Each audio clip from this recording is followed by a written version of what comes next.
Yo, what is going on, my fellow human beings? Welcome back to another episode on my channel. My name is Wacky, and if you are new to this channel, please go ahead and hit that subscribe button, hit that like button, ring the notification bell. Also tell your mama to do that as well, because that will really mean a lot to me. Thank you for the support that I have been having. And another quick thing is I'm currently taking part in the YouTube 1K challenge. So if you guys would please support me in that, it will be appreciated a lot. So in today's episode, I am going to talk to you about what the title said. It was actually how Minecraft works, but Minecraft has changed over the years. So I'm going to teach you or show you how Minecraft works in 2021 and what all the changes are. So without further ado, let's get into this video.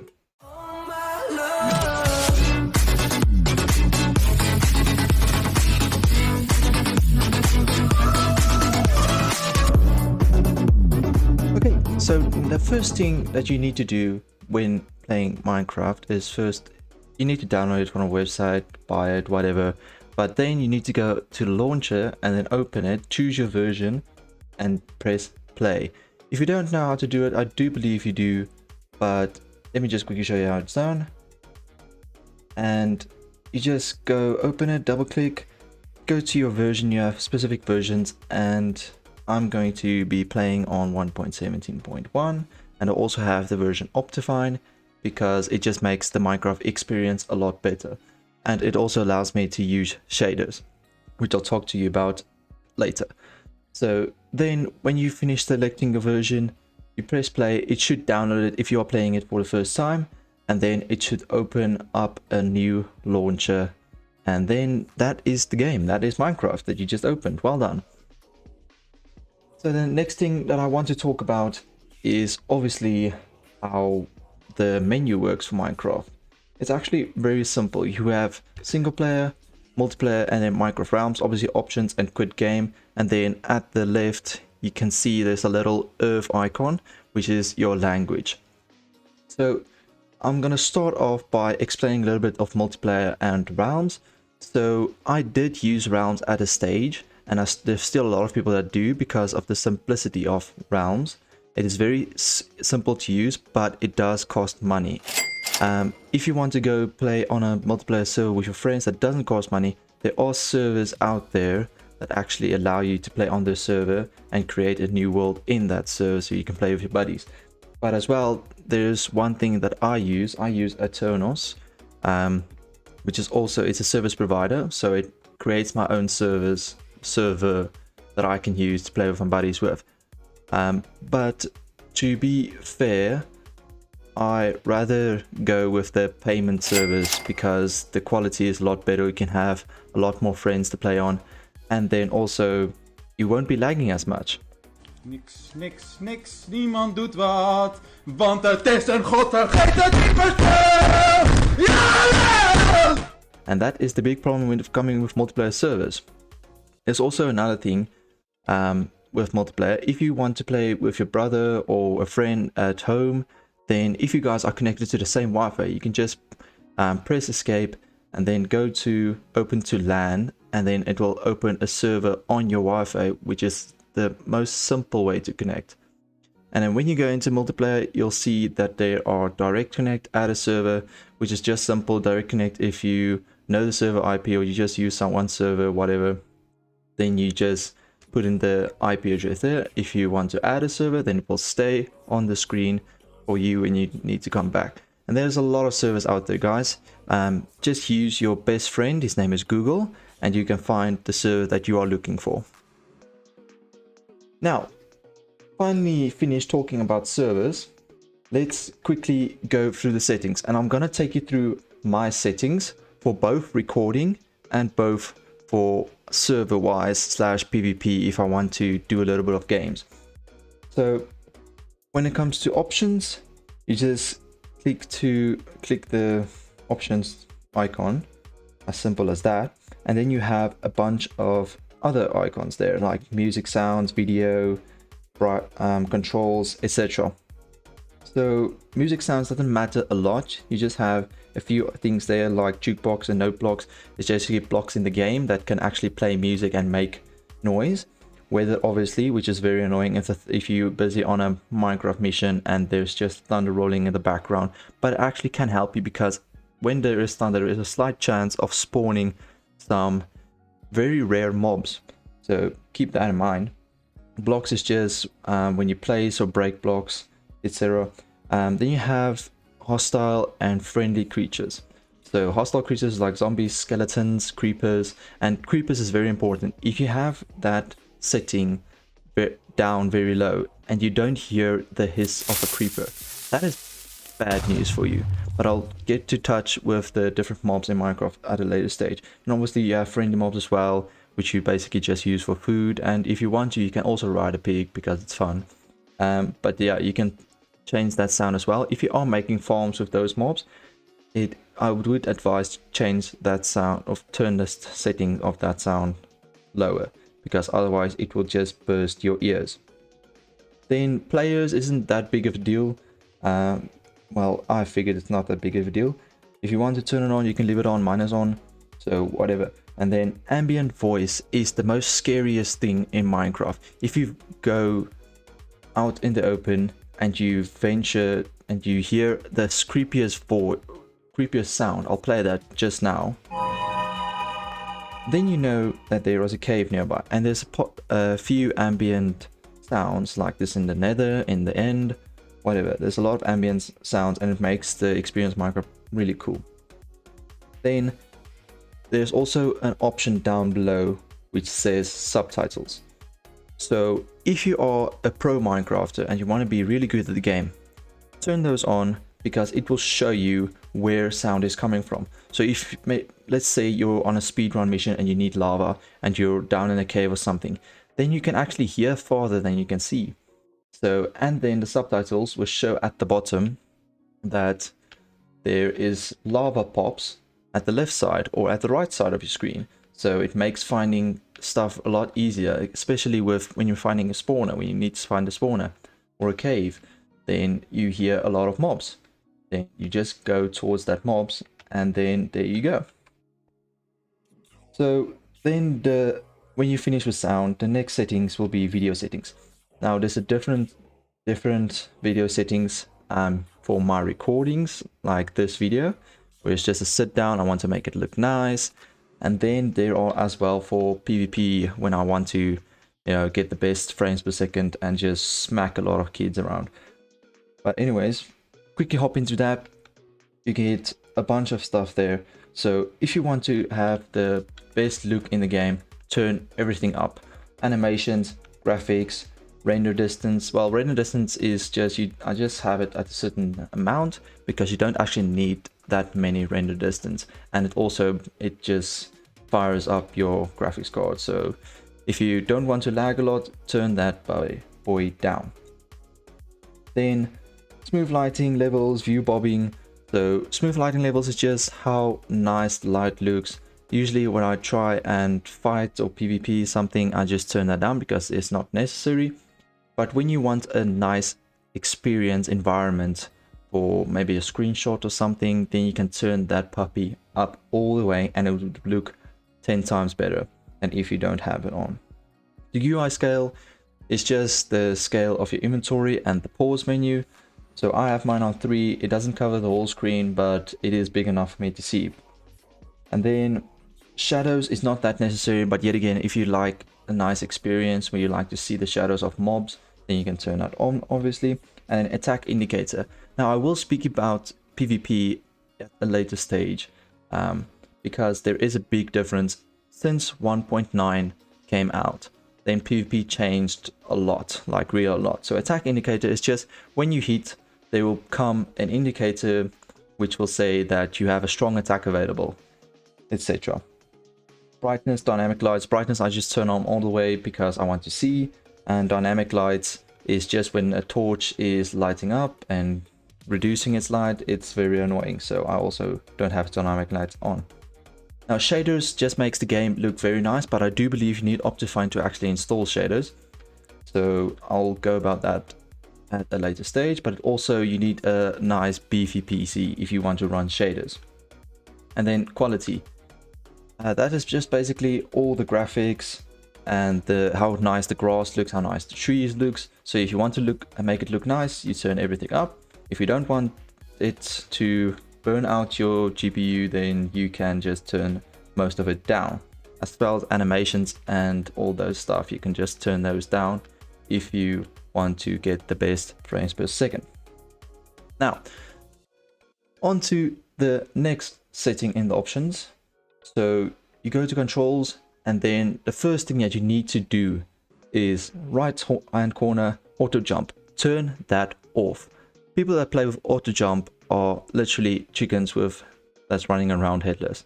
It annoys the crap out of me, and I don't know how you are playing. So turn that boy off, and then the rest you can customize to your comfortability.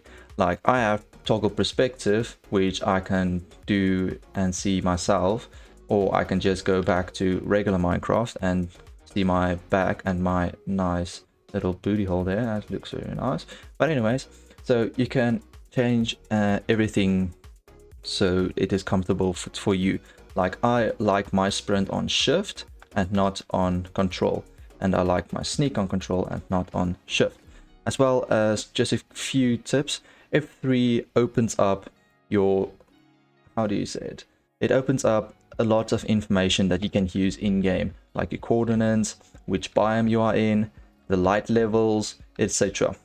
And then if you want to hide my menu like I'm doing here in the screen, then you just press F1 and it will make recording a lot nicer.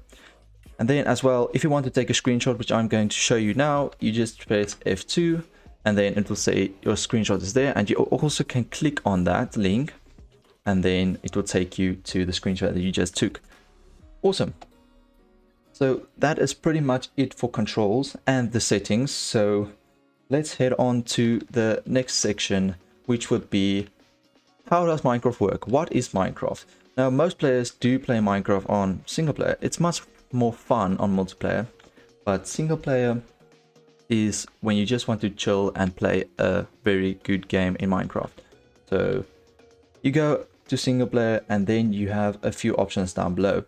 Now, usually the only option that you need is create world, or if you already have a world, then you can just double click on that world that is showing up in the middle. But create world also has different kinds of features. You have the seeds, and then when you are typing in a seed and then you get an update on the Minecraft version, when you go back to that seed, it will change sometimes. Like obviously 1.8.9 seeds is not the same as 1.17 seeds. I found that out the hard way, but anyways, it will not convert because of just the generations and how everything changed in the new update. So just keep that in mind. Seeds do change between versions. And if you guys have wondered what the seed was for my Herobrine world, then you can check that out here. And then also you have a few other settings. You can obviously name your world. You can change if it's creative or survival or adventure. Adventure is mostly used for maps. And then as well, you can change what type of world it is.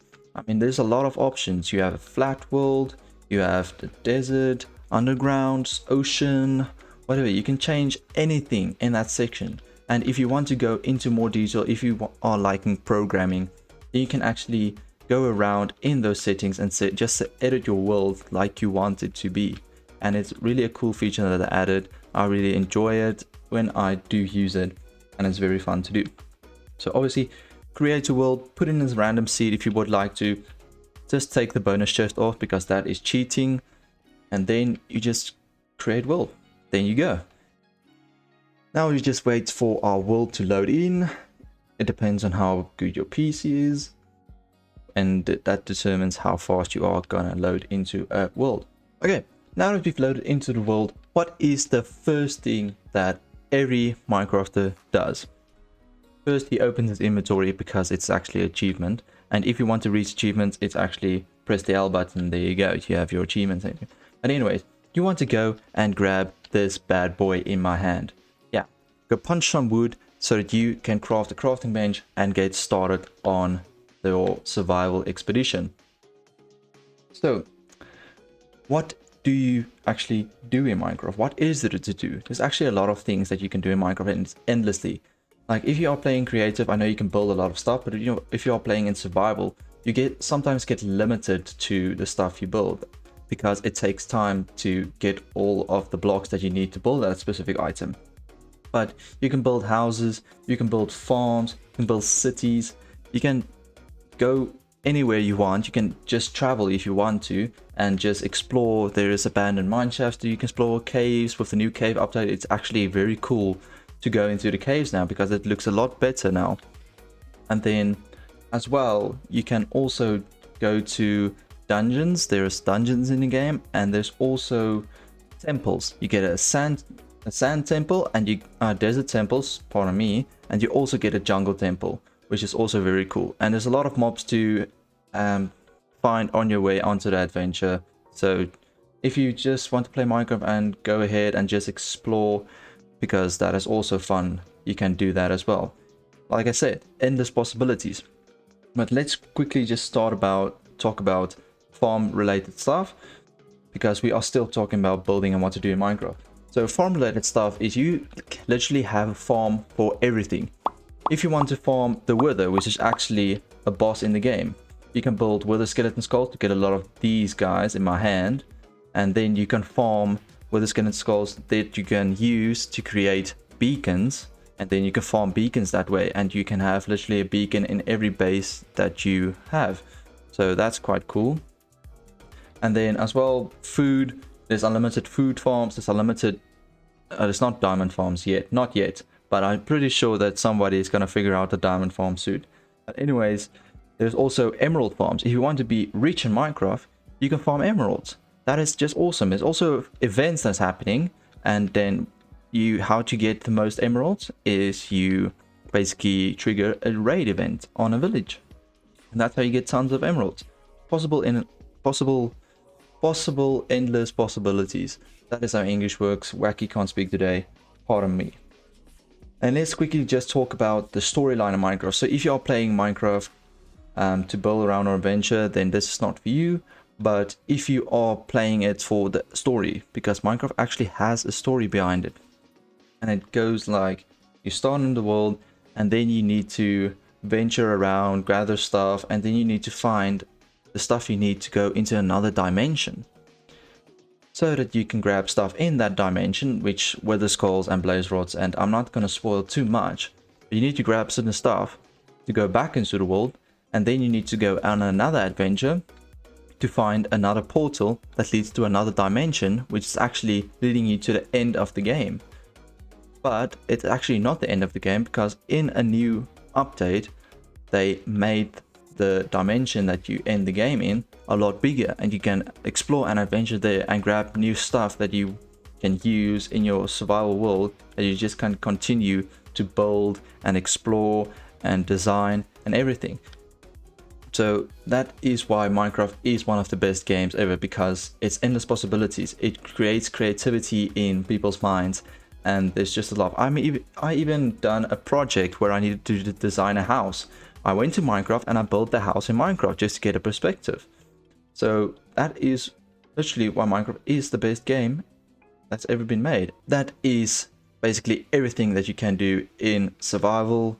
Well, there's a lot of things to do, and it's endless possibilities. So, but that's just what I'm going to talk about in survival Minecraft for now. If you guys would like an update on every section that I'm talking about now, please leave a comment down below and hit that subscribe button, hit that like button, and ring the notification bell. Tell your mama to do that as well. It really helps out a lot, and it really helps me get encouraged to make more of these videos that are helpful, but also I try to make it entertaining. So if you guys like that, please go ahead and hit that subscribe button and do the things that is necessary. Please, it will help out a lot. So anyways, I think that is everything of Minecraft. It's actually not that complicated, but still there are people out there that wonders how Minecraft works, what Minecraft is. So you guys go, there is the video, and then I really hope you guys like the video. If you have enjoyed it, please go ahead and hit the subscribe button, like button, notification bell, etc. And then also comment down below what you want to do in Minecraft, and if there is any further videos on Minecraft that I can make for you. And then like always, stay wacky guys, and have a great time. Cheers. I'm trying to put you in the worst mood. P1 cleaner than your church shoes.